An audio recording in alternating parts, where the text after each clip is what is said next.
Good morning, friends. Barb here, author of the book Cry, Laugh, Love, Refresh, a 91-day devotional. And today I just wanted to share a few thoughts about this very beautiful little phrase that people use sometimes. Bloom where you're planted. Now, we all want the blooming to look like this. See this cute little orchid? I don't know. Hope you can see the colors on that. It's beautiful. Or there's the larger one right there. The little one's mine. The older one, or the bigger one's Ariel's. But, it does have some daddy kind of stuff.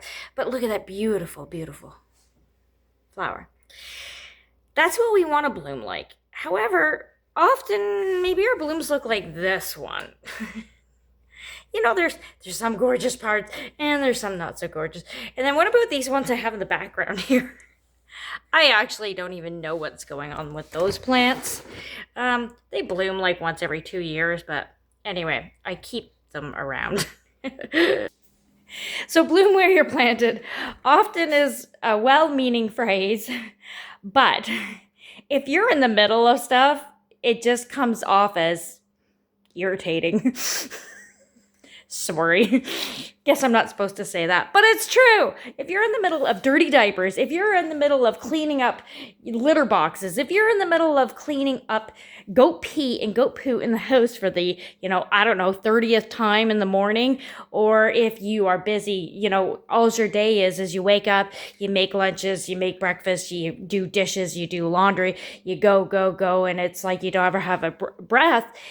It's hard to bloom where you're planted because it's just like all this stuff, and none of it is like wonderful and beautiful. It's just dirty and messy and mundane and boring.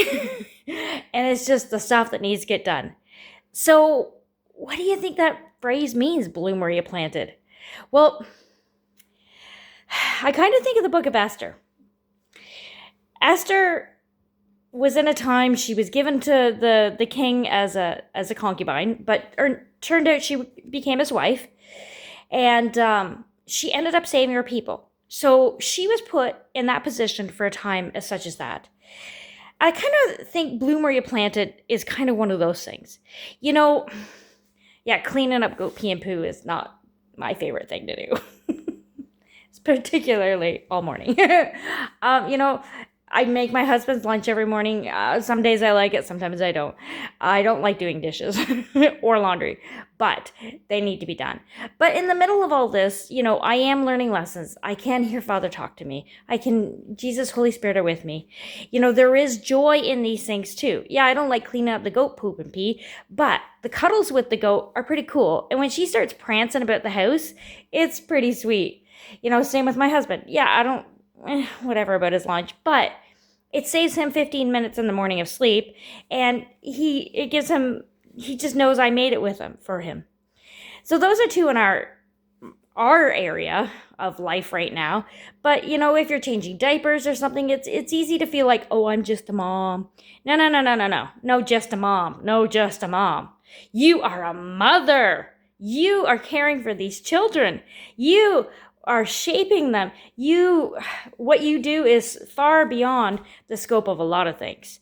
And so I just want to encourage you today that whether you're changing dirty diapers, whether you're working at Foodland, whether you're cleaning out the septic tanks for my plumber friends, you are very valuable.